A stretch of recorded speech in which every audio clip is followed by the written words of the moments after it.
الحمد لله نحمده ونستعينه ونستغفره ونؤمن به ونتوكل عليه ونعوذ بالله من شرور أنفسنا ومن سيئات أعمالنا من يهده الله فلا مضل له ومن يضلله فلا هادي له ونشهد أن لا إله إلا الله وحده لا شريك له ولا نظير له ولا وزير له ولا مشير له ولا معين له وصل على سيد الرسل وخاتم الأنبياء المبعوث إلى كافة للناس بشيرا ونذيرا وداعيا إلى الله بإذنه وسراجا منيرا. وقال الله تبارك وتعالى في الكلام المجيد والفرقان الحميد ورفعنا لك ذكرك صدق الله العظيم. سلام اس پر کے اسرار محبت جس نے سمجھائے، سلام اس پر کہ اسرار محبت جس نے سمجھائے، سلام اس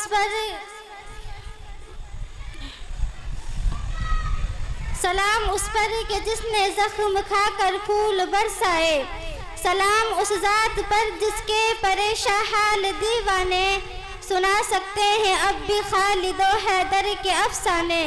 سلام اس پر کہ جس کا نام لے کر اسی کے شیدائی الٹ دیتے تھے تختوں کے سگت اور دارائی.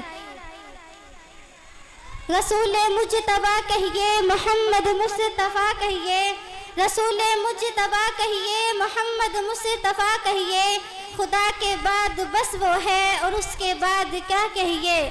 شریعت کا تقاضا ہے کہ اسرار ختم الانبیاء کہیے، محبت کا تقاضا ہے کہ محبوب خدا کہیے. جب ان کا ذکر ہو تو سراپا گوش ہو جائے، جب ان کا نام آئے تو صلی علی کہیے. میری پیاری ماں اور بہنوں، مسلمانوں کا ایمان ہے کہ دنیا میں رسول اللہ صلی اللہ علیہ وسلم سے بہتر کسی کا مقام نہیں، اور آپ کا بھی یہی عقیدہ ہے. تو ساری کائنات کے درخت اگر قلمیں بن جائیں اور ساری دنیا کی درخت اگر سیاہیاں بن جائیں اور ساری دنیا کے درختوں کے پتے اگر کاغذ بن جائیں اور ان کاغذوں پر لکھائی شروع ہو جائے، قیامت تک دنیا ان کاغذوں پر تحریر کرتی رہے. سمندر سیاہیوں سے خشک ہو سکتے ہیں، درختوں کی قلمیں ختم ہو سکتی ہیں، ان کاغذوں پر لکھتے لکھتے کاغذ ختم ہو سکتے ہیں، اور دنیا کے سارے کاتب پیغمبر کی شان کی تحریر کرتے کرتے تھک سکتے ہیں، لیکن نبی کریم صلی اللہ علیہ وسلم کی شان مکمل نہیں ہو سکتی. اسی کو تو مولانا مناظر احسن گیلانی نے کہا کہ یوں آنے کو تو سب آئے لیکن جو بھی آیا وہ جانے کے لیے ہی آیا. لیکن مکہ میں ایک ایسا محمد عربی صلی اللہ علیہ وسلم آیا جو صرف آنے کے لیے ہی آیا. وہ آیا تو آتا چلا گیا، وہ پھیلا تو پھیلتا چلا گیا، وہ چڑھا تو چڑھتا چلا گیا. یہ میرے نبی کی شان ہے. میری پیاری بہنوں، اس دنیا کے اندر انبیاء کرام تو بہت آئے لیکن جو بھی آیا ان کی سیرت کا آغاز ان کی پیدائش کے بعد ہوا. حضرت آدم علیہ السلام آئے، ان کی سیرت کا آغاز ان کی پیدائش کے بعد ہوا. حضرت موسیٰ علیہ السلام آئے، ان کی سیرت کا آغاز ان کی پیدائش کے بعد ہوا. حضرت عیسیٰ علیہ السلام آئے، ان کی سیرت کا آغاز ان کی پیدائش کے بعد ہوا. حضرت نوح علیہ السلام آئے، ان کی سیرت کا آغاز ان کی پیدائش کے بعد ہوا. حتیٰ کہ 1,24,000 انبیاء کرام اس دنیا کے اندر تشریف لائے لیکن جو بھی آیا ان کی سیرت کا آغاز ان کی پیدائش کے بعد ہوا. لیکن قربان جاؤں اپنے محبوب پر کہ جب میرے نبی کی باری آئی تو ان کی پیدائش تو بعد میں ہوئی لیکن ان کی سیرت کا آغاز ان کی پیدائش سے پہلے ہی ہوا.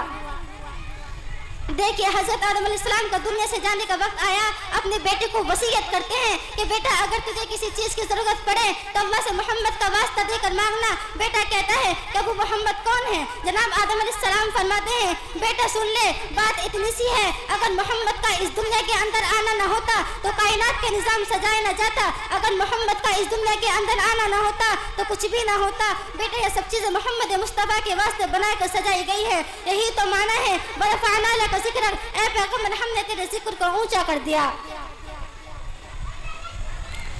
میری پیاری بہنوں، آج میں وہی لفظ کہتی ہوں جو حضرت سفینہ نے ایک جنگل کے شیر سے کہے تھے۔ پیغمبر کے سپاہی، پیغمبر کے صحابہ حضرت سفینہ سفر کر رہے تھے، جنگل میں ایک شیر ان پر حملہ آور ہوا۔ حضرت سفینہ نے صرف اسے یہ کہا کہ شیر میں محمد رسول اللہ کا غلام ہوں۔ شیر نے فوراً سر اپنا نیچے کر لیا اور دم ہلانے لگا۔ حضرت سفینہ اس کی پشت پر بیٹھ گئے اور وہ شیر حضرت سفینہ کو مدینہ منورہ تک چھوڑ کر آیا۔ حضرت سفینہ نے سارا واقعہ رسول اللہ کو سنایا۔ یا رسول اللہ، ایک شیر نے مجھ پر ایسا حملہ کیا، اور جب میں نے اسے یہ کہا کہ شیر میں محمد رسول اللہ کا غلام ہوں، تو وہ شیر سر جھکا کر کچھ کہتا تھا، لیکن پتہ نہیں وہ کیا کہتا تھا۔ آپ صلی اللہ علیہ وسلم نے فرمایا، اے سفینہ، تیرے یہاں پہنچنے سے پہلے جبرائیل نے مجھے بتایا کہ جب وہ سر جھکا کر کچھ کہتا تھا تو وہ کہتا یہ تھا، اے سفینہ، اگر تم محمد کا غلام ہے تو میں محمد کے غلاموں کا بھی غلام ہوں۔ سپاہی صحابہ کی مخالفت کرنے والوں، صحابہ سے ہماری کوئی رشتہ داری نہیں۔ ہم صحابہ کی سپاہی کیوں ہے؟ کہ اس لیے کہ وہ لوگ میرے نبی کی چوکٹ کے پہرہ دار تھے، مال لگا کر بھی وہ پہرہ دار تھے، جان دے کر بھی وہ پہرہ دار تھے، بچے یتیم کرا کر بھی وہ پہرہ دار تھے، بیویوں کو بیوہ کرا کر بھی وہ پہرہ دار تھے۔ ہم صحابہ کی سپاہی کیوں ہے؟ اس لیے کہ بدر کے میدان میں 14 صحابہ کی لاشیں تڑپتی رہی، میرے نبی کی چوکٹ کو نہیں چھوڑا۔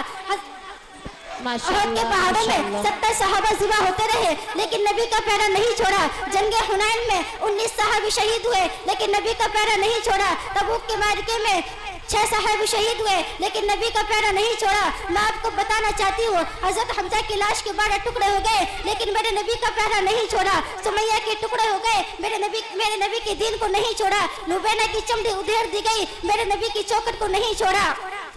زنیرہ کی آنکھیں نکال دی گئی، لیکن میرے نبی کی چوکٹ کو نہیں چھوڑا۔ افریقہ کے جزیرہ میں پہنچ کر، قسطنطنیہ کے دروازے پر پہنچ کر، چین کے صحرا میں پہنچ کر، بچے یتیم کرا کے، بیویوں کو بیوہ کرا کے میرے نبی کی عظمت کو بلند کیا، لیکن میرے نبی کی چوکٹ کو نہیں چھوڑا۔ میری پیاری بہنوں، حضرت عائشہ رضی اللہ تعالی عنہا سے پوچھا گیا کہ اماں نبی کی شان بیان کرو۔ حضرت عائشہ فرماتی کہ قرآن نہیں پڑھتے؟ لوگوں نے کہا قرآن پڑھتے ہیں۔ فرمایا قرآن کھولو تو صحیح، میرے نبی کے حسن و جمال قرآن میں بکھرا پڑا ہے۔ تو میں اسی قرآن سے پوچھتی ہوں، یہ قرآن پیغمبر کا تعارف بیان کر۔ قرآن کہتا ہے الم یجدک یتیما فآویٰ، قرآن پیغمبر کا تعارف یتیمن سے شروع کرتا ہے، اس لیے کہ جب میرے نبی کی زلفوں کی باری آئی تو قرآن نے واللیل کہا، جب میرے نبی کی چہرے کی باری آئی تو قرآن نے والضحیٰ کہا، جب میرے نبی کی سینے کی باری آئی تو قرآن نے الم نشرح لک صدرک کہا، جب میرے نبی کی اخلاق کی باری آئی تو قرآن نے انک لعلی خلق عظیم کہا، جب میرے نبی کی رحمت کی باری آئی تو قرآن نے وما ارسلناک الا رحمۃ للعالمین کہا، جب میرے نبی کی خوشی کی باری آئی تو قرآن نے مبشرا کہا، جب میرے نبی کی قیادت کی باری آئی تو قرآن نے نذیرا کہا، جب میرے نبی کی شہر کی باری آئی تو قرآن نے لا اقسم بہذا البلد کہا، جب میرے نبی کی زمانے کی باری آئی تو قرآن نے والعصر کہا، جب میرے نبی کی ساتھیوں کی باری آئی تو قرآن نے اولئک الراشدون کہا، لیکن جب میرے نبی کی خود کی باری آئی تو قرآن نے کہا